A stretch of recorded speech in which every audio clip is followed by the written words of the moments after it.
Qué bonito que se realice la gente.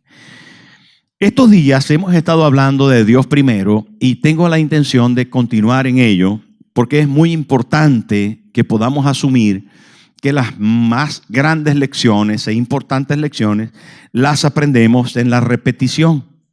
Se cuenta la historia, la leyenda o lo que fuera, la tradición dice que cuando Juan estaba muy viejecito, el apóstol Juan se sentaba al final de la iglesia y un día el pastor joven se le ocurrió decir: apóstol, ¿por qué no nos dice algo? Y el apóstol Juan tenía más de 90 años, así que estaba muy chochillo ya, muy viejecito. Y entonces el pastor joven insistió y el apóstol Juan al final se levantó un tanto tembloroso y llegó hasta el altar y les dijo: no me canso de repetiros las mismas cosas, que os améis los unos a los otros. Y me gusta repetir porque es una antigua lección bíblica que dice que la fe viene por el oír y el oír la palabra de Dios. ¿Por qué se repite oír? Porque necesitamos repetir. Y estas palabras repetirás a tus hijos. Y en la repetición y en el continuo insistir está la formación. ¿Cuántas veces usted le dijo a su hijo que en la mesa hay que sentarse bien? ¿Cuántas veces usted le repitió a su hijo que no se come con la boca abierta? Pues muchas, como yo y como usted y como lo recibimos cada uno. Porque así, a base de repeticiones, es que los humanos aprendemos y Dios lo sabe.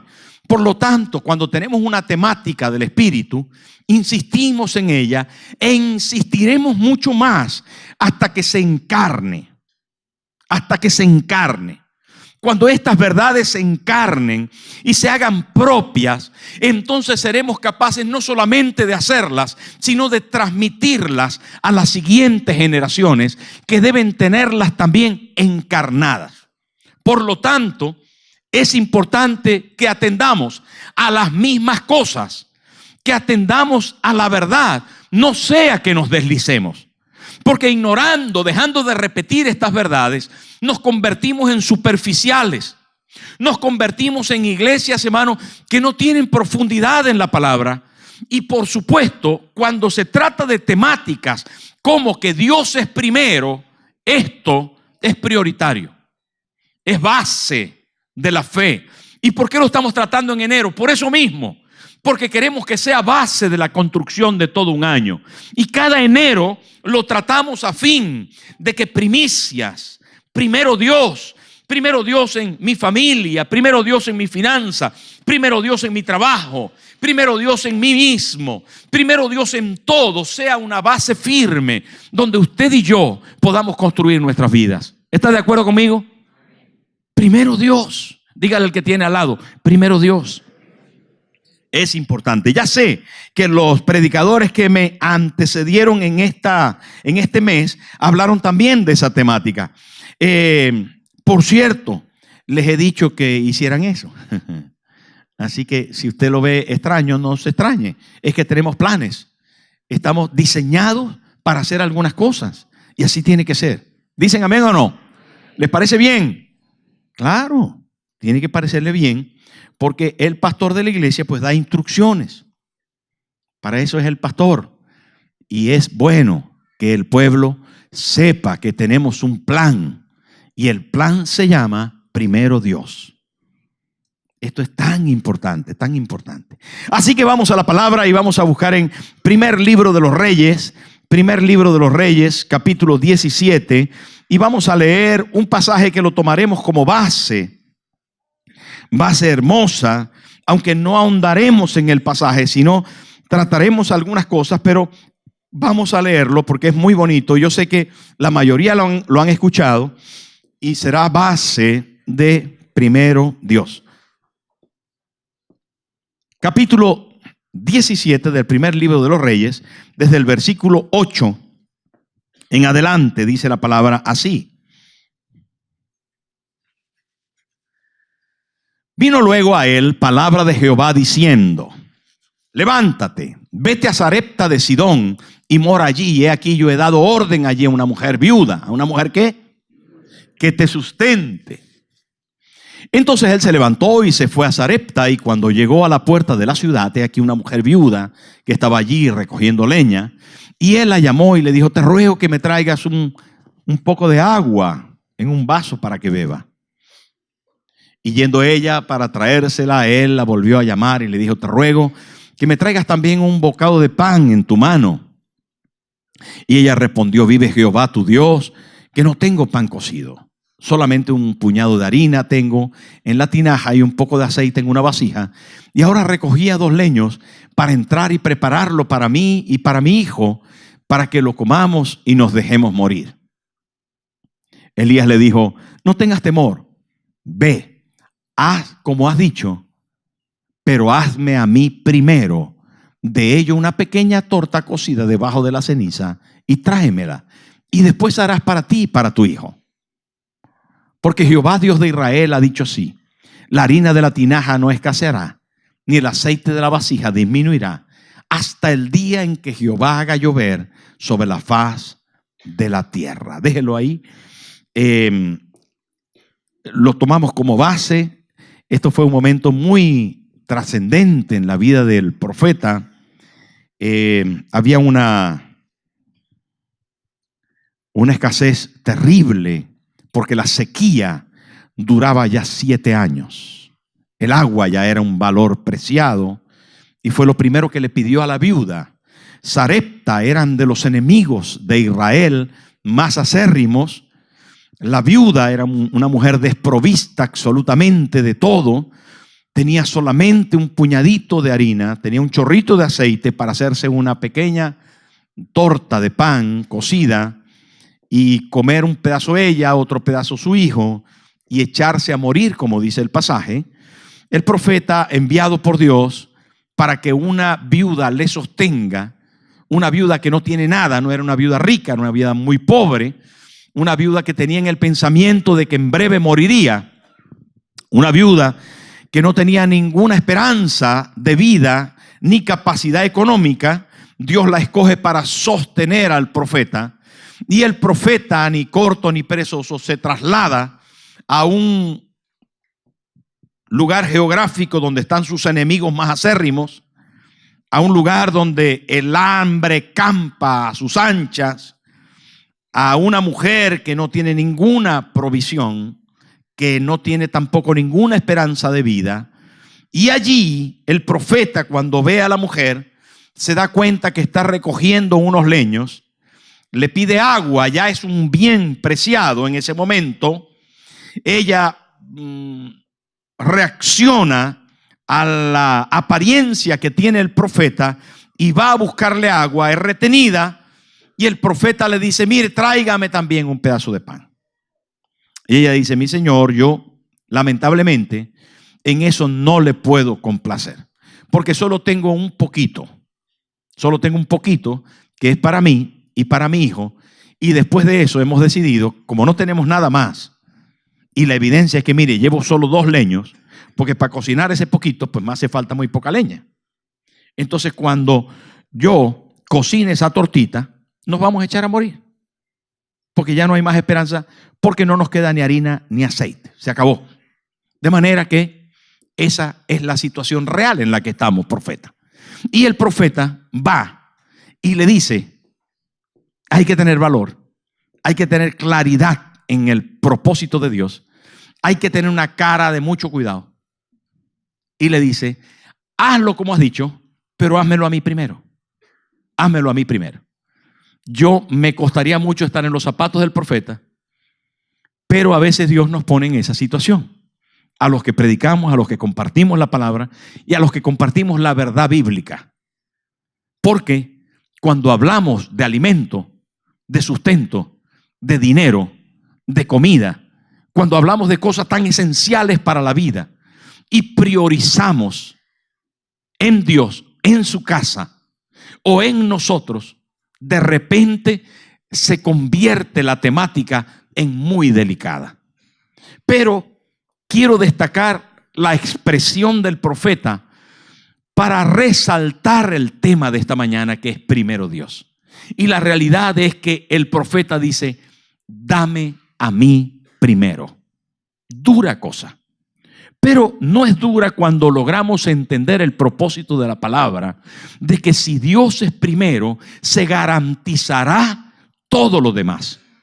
Que si nosotros somos capaces de poner primero a Dios en nuestra familia, en nuestras finanzas y en nuestro trabajo, la vida va a cambiar. La vida va a cambiar. Téngalo por seguro que nada será igual si usted pone a Dios de primero. Y esto es, hermano, nuestra temática importante en esta mañana. De manera que Dios debe ser primero en la familia. Hermano, Vicente era un muchacho que estudiaba conmigo en el instituto. Vicente era un hijo de un italiano. Así que siendo yo hijo de español, pues teníamos ciertas afinidades y nos juntamos. Éramos buenos amigos. Vicente tenía una moto y entonces me prestaba la moto y yo iba con él de paseo y venía a mi casa y estábamos juntos en diferentes cosas, de manera que Vicente era un buen amigo. Y un día fuimos a la reunión de la iglesia en una campaña. La palabra nos impactó a los dos de una forma tremenda. Nos mirábamos y no nos atrevíamos a decir palabra porque arrancábamos a llorar. Estábamos conmovidos con la palabra, que sin duda estábamos los dos tocados. Y lo único que se me ocurrió decirle a Vicente: mañana nos vemos. Y él dijo: sí, mañana nos vemos aquí. Teníamos que seguir viniendo. Pero al otro día yo fui a la reunión y Vicente no se apareció. Y dije: qué raro, pero si estaba igual que yo, tocado por el Señor. Y cuando nos vimos en el instituto le pregunté: Vicente, ¿qué pasó? ¿Qué pasó que no fuiste? Dice: es que papá no me dejó. Y mamá tampoco. Así que no pude ir. ¿Y qué vas a hacer? Dice: pues no voy a poder seguir yendo. ¿Cómo va a ser, Vicente?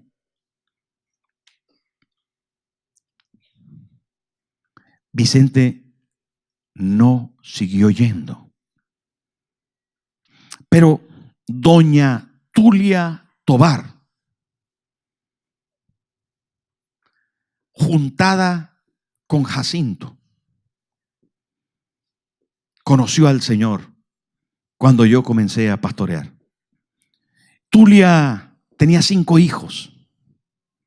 Inmediatamente que tomó la decisión de fe, el marido se le opuso y le dijo que no fuera, pero ella dijo: yo prefiero a Dios que a ti. Y se lo dijo en la cara y fuerte. Y pasaron unas semanas y Tulia entendió tan bien la palabra que le dijo a su marido Jacinto: no voy a vivir más contigo si no nos casamos. Te voy a dar la oportunidad de que nos casemos para poder vivir juntos.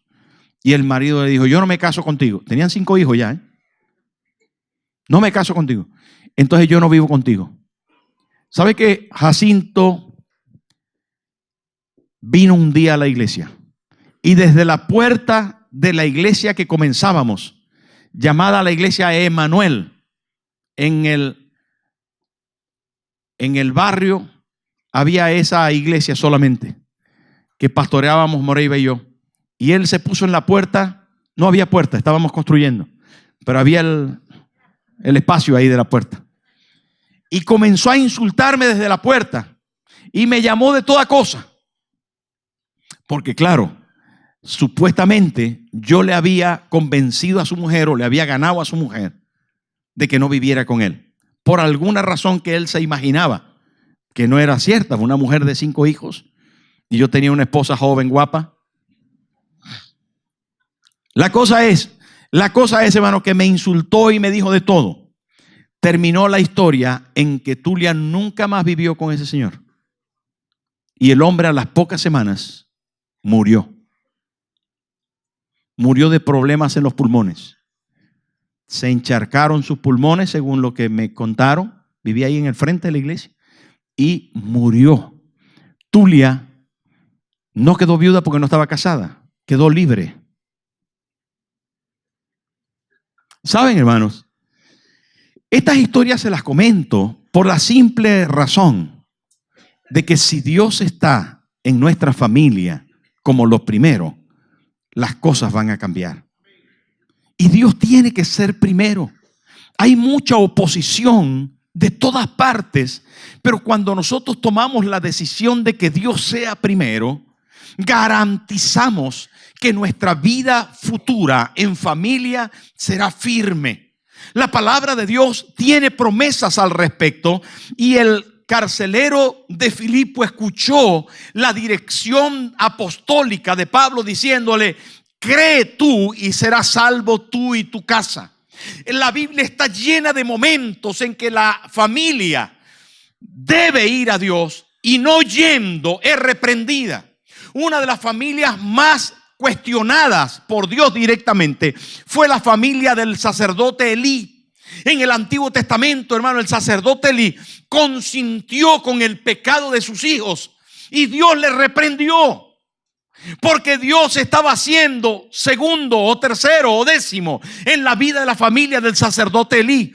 Y Dios le habló, y dice la palabra que Dios dijo al respecto de esto: porque habéis hollado mis sacrificios y mis ofrendas que yo mandé ofrecer en el tabernáculo, y has honrado a tus hijos más que a mí, engordándolos de lo principal de todas las ofrendas de mi pueblo Israel. Resuena la palabra que dice: has honrado más a tus hijos que a mí. Pusiste en primer lugar a tus hijos. Dice: pero son mis hijos y yo soy tu Dios. Pero mi esposa, me acabo de casar, es muy guapo, Señor. Pero ¿y yo? Pero es mi hermana, es mi hermano, es mi abuela, es mi padre. No es que me lo regaló, es que este muñequito me lo regaló mi abuela y lo tiene de... ¿Y yo? ¿Saben, hermano? Tener a Dios en primer lugar es desplazar todo lo que intente ponerse en ese primer lugar. Es rechazar todo eso que quiere levantarse para entronizarse en nuestro corazón. Tiene que ser Dios primero. No es mi esposa, ni mi esposo, ni mis hijos. Ya sé que amas a tus hijos y ya sé que los amas con un amor incondicional, impresionante, extraordinario. Pero Dios tiene que ser primero. Queridos hermanos, ¿y saben qué? Cuando Dios es primero en nuestra vida, todo cambia. Todo se transforma en bien, en bendición. Cuando nosotros, hermanos, tenemos en primer lugar a Dios en nuestra familia se perpetúa, se mantiene, se sostiene y garantizamos para ellos el bien eterno, no solamente temporal. Y se los digo porque así comenzó la palabra. Las primeras menciones al respecto de la familia y la primera mención al respecto de un Dios generacional está basada en los primeros hombres y también en los primeros patriarcas. Y allí estaba Abraham, un viejo de 90 años que tiene su primer hijo. ¿Cómo se puede querer a un hijo con 90 años, esperando 90 años para poderlo amar y para poderlo sostener en los brazos? ¿Cómo se puede querer a un hijo así, hermano? Mucho. Imagínese los chochos que estaba el abuelito con su primer hijo. ¿Usted se puede imaginar eso? Si los jóvenes, hermanos, están apasionados por su primer hijo, ¿qué será un hombre que ha esperado 90 años para abrazar su primer hijo? Saben, hermano, era su vida, su razón de existencia. Todo el esfuerzo y el trabajo era para él, todo para él. Pero de repente Dios viene y ve eso y le dice a Abraham: yo tengo planes contigo y quiero pedirte algo. Dime, Señor, lo que tú quieras. Y le dice: dame a tu hijo. ¿Qué? Sacrifícalo. Ábrelo por la mitad, así con un puñal. Lo abres por la mitad. ¿A quién? A mi hijo. Señor, ¿no prefieres que me abra yo? ¿No me coges a mí mejor que a mi hijo? Y él dijo: no, yo quiero a tu hijo. ¿Por qué a mi hijo? ¿Por qué a mi hijo? ¿Saben por qué, hermano? Porque la condición de Dios para sostenerte en el tiempo, la condición de Dios para perpetuar tu familia, la condición única, indispensable inalterable de Dios para perpetuar a tu familia, para que tu familia tenga la garantía de la bendición de Dios sobre ellos de generación en generación, es que tú la entregues a Dios y que Él sea el primero. ¿Lo entendiste? Cuando Abraham ofreció a su hijo, no terminó de abrirlo en canal, no terminó de meterle la puñalada, pero para él fue una entrega y para el cielo fue una entrega radical. Él fue y lo ató y levantó su puñal, y Dios, en toda la intención completa, vio que él lo iba a hacer y lo detuvo. ¿Y sabes qué, querido hermano? Cuando hay esa entrega absoluta, total, radical en tu corazón, de que tu familia es de Él, de que Dios es primero, de que la obediencia a sus mandamientos son primero, de que tus hijos no ocupan el primer lugar de tu corazón, sino que tu Dios es el Rey, entonces tu familia se perpetúa. Tú pasas a ser un padre verdadero, un padre de fe, un padre que marca, que enseña, que dirige hacia lo que Dios es para tu vida. Esto, hermano, es una garantía de futuro en tu familia. Cuando tú quieres retener, pierdes. Cuando entiendes que debes otorgar, que debes desprenderte, ganas. ¿Quieres perder? Retén. ¿Quieres ganar? Entrega. ¿Quieres perder? Pon a Dios en segundo lugar y a tu familia en primer lugar. ¿Quieres ganar? Pon a Dios en primer lugar y entrega a tu familia al Señor. Y el Señor: tú eres el dueño de mi familia. Tú eres el dueño. Esto es difícil, ya lo sé. Ya lo sé que es difícil, pero se puede hacer. Se puede hacer, ¿sí o no? Se puede hacer, ¿sí o no? Hay que decirle a marido: marido, Dios es primero para mí. Mujer, Dios es primero para mí. Hijos, aquí Dios es el centro. Primero Dios. Y eso no quiere decir que le vamos a amar menos, ni que le vamos a valorar menos. Todo lo contrario, les vamos a amar más. Vamos a tener el amor de Dios, vamos a tener el perdón de Dios, vamos a tener la misericordia de Dios para poderles dar de lo que hemos recibido. Porque nadie puede dar de lo que no tiene. Si yo no tengo primero a Dios, si no tengo su amor en mi corazón, si no tengo su misericordia y su perdón, si no tengo lo que es Dios en mi vida, hermano, ¿cómo lo voy a poder transmitir? ¿Qué les voy a dar de verdad? ¿Qué les voy a dar si Dios no ocupa el primer lugar en mi corazón? ¿Quién lo ocupa? Mi hijo. Y mi hijo va a garantizar mi eternidad. Y mi hijo va a garantizar su eternidad. No, no. Mi hijo va a garantizar su salud o mi salud. No.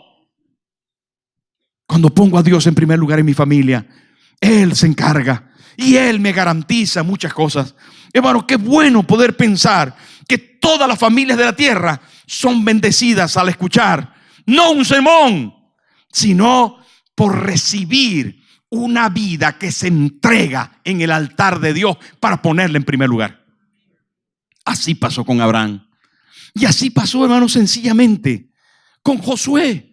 Josué dijo: mi casa y yo serviremos al Señor. Así pasó, hermano, con Jesús. Enseñó claramente acerca de esto. Mire este pasaje, Lucas 9, 57 al 62.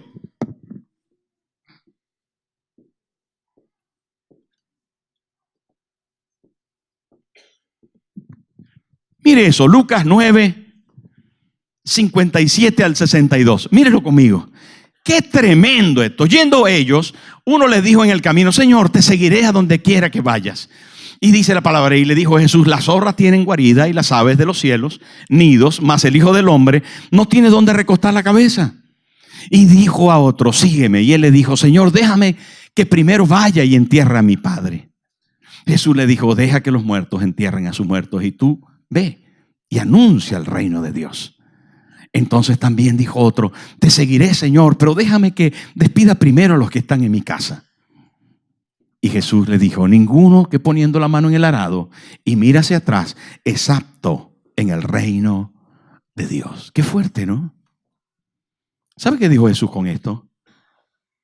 En tu casa, en tu vida, en tu familia, primero yo. ¿Lo entendiste? Hermano, en tu familia, primero Dios. Esto no atenta contra la familia. Él es el autor de la familia. El día viernes nos dimos una conferencia extraordinaria acerca de la familia. Pero saben que el autor de la primera célula y la célula fundamental de la sociedad, que es la familia, es Dios. Dios es el autor de la familia. Y cuando nosotros no tenemos en cuenta a Dios, obviamos lo que Él hace. Lo tenemos como segundo lugar. Lo obviamos, lo diluimos, lo disolvemos. Pero cuando tenemos presente a Dios, les damos a lo que Él hace, a lo que Él construye, las garantías de divinidad.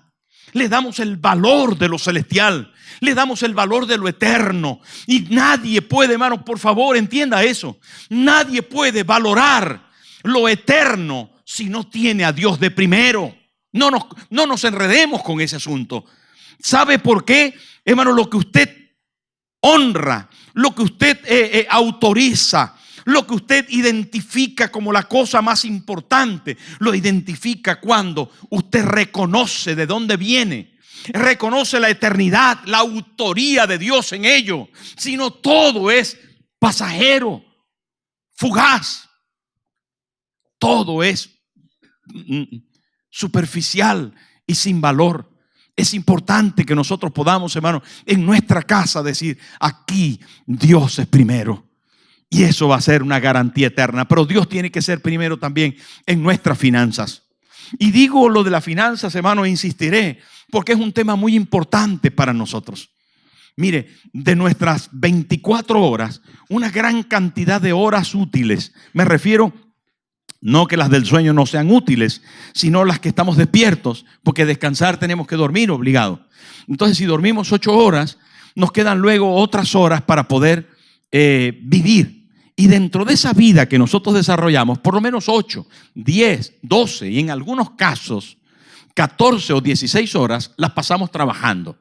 Y si yo le pregunto por qué usted trabaja, usted seguro, en la mayoría de los casos, me va a decir: porque tengo que pagar la casa, porque tengo que pagar el coche, porque tengo que pagar. Si no tuviera que pagar, a lo mejor no trabajaba. ¿Estoy en lo cierto o no? Puede ser, ¿no? Pastor, si yo no tuviera que pagar la casa, pues no iba para el trabajo. Bueno, la Biblia dice que el que no quiera trabajar, que tampoco coma. No dice que el que no trabaje, haga la aclaración, porque la Biblia dice textualmente, dice: el que no quiera trabajar, no el que no trabaja, porque hay quien quiere trabajar y no puede trabajar, porque no tiene trabajo. Pero dice: el que no quiera trabajar, que tampoco coma. Entonces hay que querer trabajar. ¿Cuántos dicen amén? Pero una cosa, hermano, una cosa es acerca de las finanzas, de lo que estoy hablando, porque luego hablaré del trabajo, me estaba adelantando. Pero la verdad es que en relación a las finanzas muchas veces gobiernan nuestro corazón. El dinero, hermano, hace que el perro baile. Y esto en todos los ámbitos de la vida. En el ámbito comercial o empresarial, en el ámbito político, en el ámbito educacional, en todos los ámbitos. La cuestión es cuánto hay para ese asunto. ¿Cuánto dinero me va a otorgar el hecho de que yo vaya a trabajar? ¿Cuánto me va a pagar? Y esta profesión yo la voy a estudiar porque ¿cuánto voy a tener luego de paga? Y si soy político, ¿y cuánto me van a pagar? Y si soy lo que fuera, ¿verdad? Empresario, bueno, ¿y cuánto dividendo me va a dejar? Como que el dinero domina cualquier servicio, entrega o vida que esté en cuestión. La cosa es que se ha desviado hasta tal punto esto, que cuando hablamos de dinero, hermano, estamos hablando de las cosas más importantes del mundo. De hecho, cuando hablan de la lotería, del dinero, lo relacionan inmediatamente con la felicidad. Y lo relacionan con viajes de disfrutar, viajes de placer, con aviones, con barcos, con lugares paradisíacos, una pajilla, un coquito. ¿Ve? ¿Por qué? Porque el que tiene dinero, pues tiene el poder y la capacidad de ser feliz. Y no se deje engañar, no es así. De hecho, estadísticamente, a quien les va peor en modelos de felicidad es a los ricos. Son bastante más superficiales y vacíos que los pobres. Tiene más posibilidad un pobre de ser feliz que un rico de ser feliz. Por muchas razones que podemos discutir, pero no es nuestro caso. El caso es que el dinero es un Dios para este mundo. Y es un Dios a quien nosotros no debemos servir. Es un ídolo. Es Mamón. Así se llama. El ídolo del dinero. Y cuando la palabra de Dios comienza en sus orígenes más iniciales, más precisos, en el capítulo 4 del libro de Génesis, ya la Biblia comienza a hablarnos de este tema. Y teológicamente, todas las primeras menciones son muy importantes. Por lo tanto, cuando la Biblia comienza, inmediatamente pone sobre la mesa uno de los asuntos más importantes para el ser humano. Y ahí aparece en el capítulo 4 nuestro pasaje bíblico, donde comienzan las generaciones a multiplicarse y los primeros hombres nacen. Y miren lo que dice capítulo 4, versículo 1 del Génesis. Dice: conoció Adán a su mujer Eva, la cual concibió y dio a luz ¿a quién? A Caín. ¿Quién era Caín? El primer hijo de Adán y Eva. Por voluntad de Jehová dijo: he adquirido varón. Versículo 2 dice: después dio a luz a su hermano Abel, y Abel fue pastor de ovejas y Caín fue labrador de la tierra. Va todo bien. Caín fue el primero, Abel fue el segundo. Uno era agricultor y el otro era ganadero. Muy bien. ¿Tiene malo ser ganadero? No. ¿Qué tiene de malo ser agricultor? No. Ninguna cosa tiene de malo. Todo está bien. Va bien hasta ahí. Viene el versículo 4. El versículo 3. Y aconteció que andando el tiempo, estamos hablando de los dos primeros hijos. Aconteció que andando el tiempo, Caín trajo del fruto de la tierra una ofrenda a Jehová. Una ofrenda a Jehová. ¿Está mal? No, porque iba a estar mal. Trajo una ofrenda a Jehová. Y Abel trajo también de los primogénitos de sus ovejas, de lo más gordo de ellas. Y miró Jehová con agrado a Abel y a su ofrenda. Normal. ¿Por qué? Porque trajo de los primogénitos. ¿Qué es lo primogénito? Lo primero. ¿Qué es el primogénito? Bonito eso. Abel dijo: yo no voy a llevar una ofrenda solamente, yo voy a llevar lo primero. Porque para mí, primero es Dios. Y le voy a llevar lo primero. Me voy a quedar sin lo primero. Hermano, si usted analiza lo que está sucediendo aquí, hay un corazón de un oferente, de un ofrendador. Hay un corazón de alguien que dijo: para mi Dios, lo primero. ¿Se da cuenta de lo que le estoy diciendo? ¿Se da cuenta de la esencia de nuestro mensaje esta mañana? Que Dios, para algunos, es primero. Y dijo: de los primogénitos de sus ovejas. Esto es que el primero que la oveja parió, lo cogió y lo llevó. ¿Se da cuenta? ¿Con quién se quedó Abel de las ovejas? Se quedó con la madre hasta que volviera a parir. ¿Se podía comer la madre en asado? No, porque después no iba a tener nuevas generaciones. ¿Cuánto tenía que esperar a que la madre volviera a parir? ¿Qué crías iba a tener? Pues ninguna. De primera ninguna. Tendría de segunda o de tercera para él, porque él era segundo o tercero. Porque Dios era. Esto es importante ya. Entonces, cuando se presenta la primera mención al respecto de ofrendas, cuando se presenta, atención, esto es de mucho valor, hermano. Esto es de mucho valor, porque estamos hablando de que Abel ofreció lo primero, pero no solo lo primero, lo mejor, porque dice que era lo más que, hermano, lo gordo es bonito, no se deje engañar.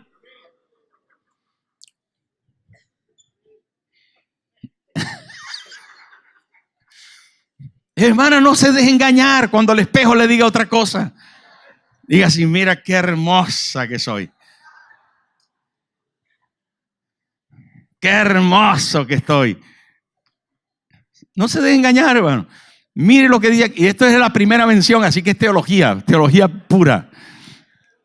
No, ¿sabe qué, hermano? Que cuando el animal nació y Abel lo vio de primero y lo vio gordito y hermoso, pensó para sí, sintió para sí: esto es lo que mi Dios merece. Esto es lo que a mi Dios le voy a dar.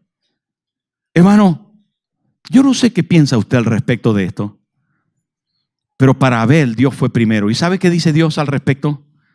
Dice: y miró Jehová con agrado a Abel. Cuando usted quiera que Dios le mire con agrado, mírelo a él como primero. Mírelo a él como primero, porque su vida cambiará, sus finanzas cambiarán, sus ovejas cambiarán. Usted puede pensar de repente: uy, pero le duró poco porque su hermano lo mató. No, no duró poco. En el Nuevo Testamento Abel todavía aparece. Y aparece su voz, y aparecen sus hechos. Abel se perpetuó. ¿Saben, hermano? Porque la vida terrenal es pasajera. La vida eterna es permanente.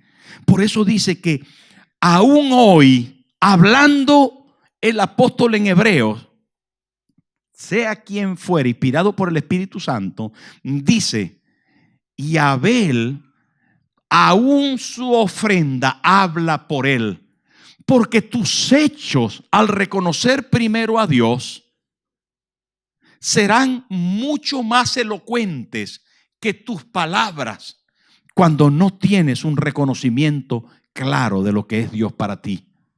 Hermano, tu ofrenda habla de lo que eres.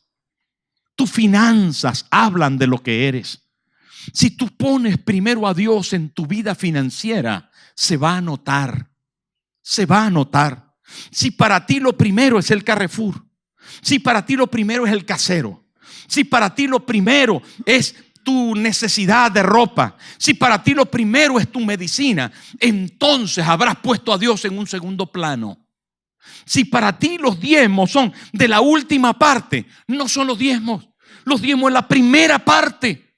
Y lo digo, hermano, con todo el corazón, haciéndole saber de que Dios te va a mirar con agrado. Pero cuando Caín falló, escúcheme esto, por si acaso usted se encuentra fallando, dice la palabra, capítulo 4, versículo 5. Pero no miró con agrado a Caín y a la ofrenda suya. Y se ensañó Caín en gran manera y se decayó su semblante, se puso mal, porque Dios prefirió a la ofrenda de Abel. Y dice el versículo 6. Entonces Jehová dijo a Caín: mire qué bonito esto, hermano. Cuando usted se sienta que ha hecho las cosas mal, porque sencillamente Dios lo ha descubierto, porque la palabra ha venido a decirle: mira, no has hecho las cosas bien. Entonces, ¿sabes qué? Dios viene para corregirte. Y esto es amor. Esto es gracia y misericordia. Y Dios le dijo a Caín, habló con Caín, porque Caín era creyente. Caín amaba a Dios a su manera, tenía que mejorar, pero amaba a Dios. Caín hablaba con Dios. No estamos hablando de un inconverso, no estamos hablando de un impío, estamos hablando de un creyente que hablaba con Dios. Y Dios habló con Caín y le dijo: Caín, mira, te voy a decir algo, préstame atención. Caín, si haces las cosas mal, tú no vas a recibir honra. Si tú haces las cosas mal, vas a tener que corregirte. Si haces las cosas bien, te vamos a aplaudir. Y mira lo que dice la palabra: si bien hicieres, no serás enaltecido. Y si no hicieres bien, el pecado te va a estar acechando. Cuando hagas las cosas mal, vas a estar tentado. Vas a estar como un león así agazapado, esperando para lanzarse encima de ti. Eso es lo que quiere decir el pasaje. Pero sabe que el avisado ve el mal y se aparta. El necio pasa y recibe el daño. Cuando usted sea avisado al respecto de eso, como lo está haciendo esta mañana, preste atención. Ponga a Dios primero. Pruébelo. Pruébelo. Pruébelo un mes. Pruébelo 3 meses. Pruébelo. Y me cuenta. Pero Dios no te va a fallar. Dios no te va a fallar. ¿Cuándo falló Dios? Eso le dijo a uno de los profetas: probadme ahora en esto, si no abriré las ventanas de los cielos y derramaré sobre vosotros bendición hasta que sobreabunde. Hermano, Dios hasta ahora te ha sustentado, te ha sostenido, te ha provisto, hasta ahora te ha ayudado. Dios ha sido fiel contigo. Tu familia todavía ha comido. Tu vida ha estado en la mano de Dios. Ahora, querido hermano, ¿por qué no atenderle y ponerle en primer lugar? Vale la pena. Vale la pena ponerle en primer lugar. al respecto no solamente de la familia y de la finanza, vale la pena ponerlo en primer lugar en el trabajo. El trabajo consume a la gente. Hermano, ese espíritu de trabajo que se desborda, que rompe los moldes de la normalidad, que no da gloria a Dios, sino que se desmide haciéndote creer que eres tú el dueño de tu tiempo, que eres tú el dueño de tu esfuerzo, que eres tú el dueño de tus resultados, que todo depende de ti, te mata. Te mata. Mire, hay un concepto de trabajo y es que trabajando vas a tener gloria, vas a tener riqueza, vas a tener posición, vas a tener de alguna manera poder, fama, placer. Y yo quiero decirte esta mañana que no te confundas, que esto no es real, que esto no es real, que hay quien ha trabajado toda su vida y está arruinado, pobre, menesteroso, en la más absoluta miseria. No es el trabajo lo que te prospera, es Dios el dueño de tu prosperidad. Esto es importante. Es importante. Quiero terminar diciéndote que el trabajo sutilmente se empieza a medir desde los cánones de el estatus social. Esos cánones implacables que te llevan a poder pensar que si no trabajas eres un malvado, un vago, sinvergüenza. Que si tú no trabajas y que si no trabajas muy duro, muy fuerte, te vas a ir a la ruina y Dios no va a poder hacer absolutamente nada contigo. Es peligroso. A ver si me puedo explicar. Hermano, los cánones laborales de nuestro mundo dicen que si usted no trabaja arduamente, terriblemente, sacrificadamente, jamás podrá tener la opción de ser prosperado. Desplazó, es humanismo puro y duro, desplazó la grandeza del Dios que nos da a la miserable capacidad humana. Y digo miserable porque por mucho que nosotros hagamos, no podemos conseguir la gracia divina. No podemos conseguir los dones de Dios, hermano. Lo que quiero decir, hermano, es que si Dios no está conmigo, mis riquezas, posibles riquezas, no me van a traer los resultados que mi alma necesita. Mire, hermano, ¿sabe qué dice la Biblia al respecto de esto? Dice, la bendición de Dios es la que enriquece y no añade tristeza con ella. Porque hay riquezas que traen tristezas. Hay riquezas que traen miserias familiares, miserias físicas y personales. Hay riquezas que son las que Dios tiene, que son las verdaderas riquezas, honestas riquezas, benditas riquezas. Riquezas, hermanos, que te permiten disfrutar de una vida cómoda. Y todo trabajo que hace el creyente conducido en la prioridad divina, teniendo en cuenta que Dios es primero, te va a conducir hacia lo que la Biblia llama el verdadero reposo. Por eso Dios trabajó un día, 2, 3, 4, 5 y 6 y el séptimo día descansó porque llegó a la plenitud de sus resultados. Dios trabajó y llegó a la plenitud de sus resultados. Porque el que tiene a Dios es como Él. Los hijos de Dios, hermano, tienen que trabajar. Adán fue creado a imagen y semejanza de Dios y fue puesto en el huerto del Edén para que labrara y cuidase y llegase a sus resultados. ¿Sabe cómo se llama el resultado? Se llama reposo, descanso, disfrute verdadero. No sé si usted está entendiendo esta verdad, pero una verdad teológica. En Cristo estamos completos. Y Él dijo, no os dejaré huérfanos. Yo voy a estar con ustedes. Les voy a ayudar en todas las cosas. Yo les voy a sostener. Les voy a proveer. Les voy a proveer de palabras. Les voy a proveer de acciones. El que lo deja todo por mí, lo tiene todo garantizado. Eso enseñó Jesús. Y nosotros tenemos que captar esa realidad. Hermanos, si trabajamos, todavía tenemos que trabajar efectivamente, pero trabajamos con el pensamiento de que Dios es primero en nuestra vida. Que Él es el que nos da el resultado. Él es el que nos da la paga.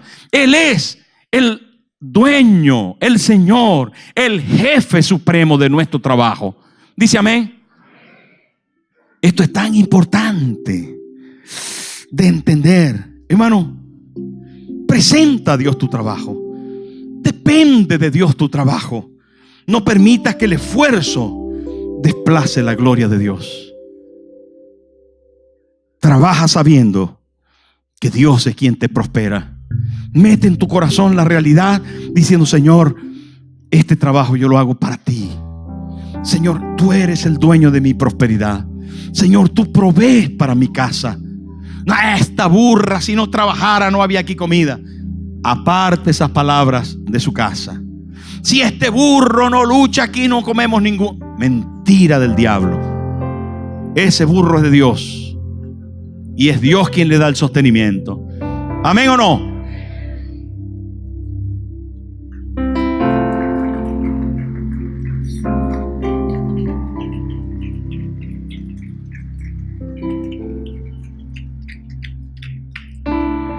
Hay un pasaje en los profetas que dicen: sus jornales cayeron en sacos rotos.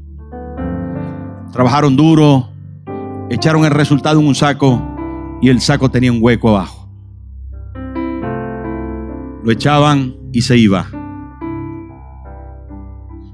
¿No les suena esto de poder decir alguna vez: no sé qué pasa con mi dinero? No sé qué pasa con mi dinero. Tanto gano y no sé qué lo hago. Deténgase. Deténgase hoy y primero diga: en mi trabajo desde hoy, Dios es primero. En mi finanza, Dios es primero. En mi casa, Dios es primero. Y de su trabajo, saque cuenta cómo hace a Dios primero. Y yo le digo que saque cuenta estrictamente, exactamente cuáles son sus diezmos. Y usted va a saber con estricta capacidad de cuál es su 90%. La primera cosa que va a suceder, eso lo hacen los judíos. Atención, hermano, présteme atención. ¿Sabe por qué los judíos prosperan? Lo tienen claro. Saben cuál es el 90% que se pueden comer. Y luego tienen parámetros, porque una vez que usted comienza a organizarse en sus finanzas y que no se come lo de Dios, ya sabe lo que a usted le corresponde. Ya usted comienza a tener en cuenta de que lo de Dios es X, pero lo de usted no puede ser solo el 90%, porque hay otras cosas que van a requerir. Usted comienza a ser un administrador de los bienes que Dios le da. Usted comienza a ser un mayordomo, porque Dios gobierna sobre sus hijos. Y Dios comienza a orientarle al respecto de eso. La sabiduría viene del cumplimiento de la palabra. Es importante esto, hermano. Tenga cuidado con su trabajo. Tenga cuidado, porque puede que usted esté desplazando las prioridades. Tenga cuidado con sus finanzas. Puede que usted esté desplazando las prioridades. Tenga cuidado con su familia, porque puede que usted esté desplazando las prioridades.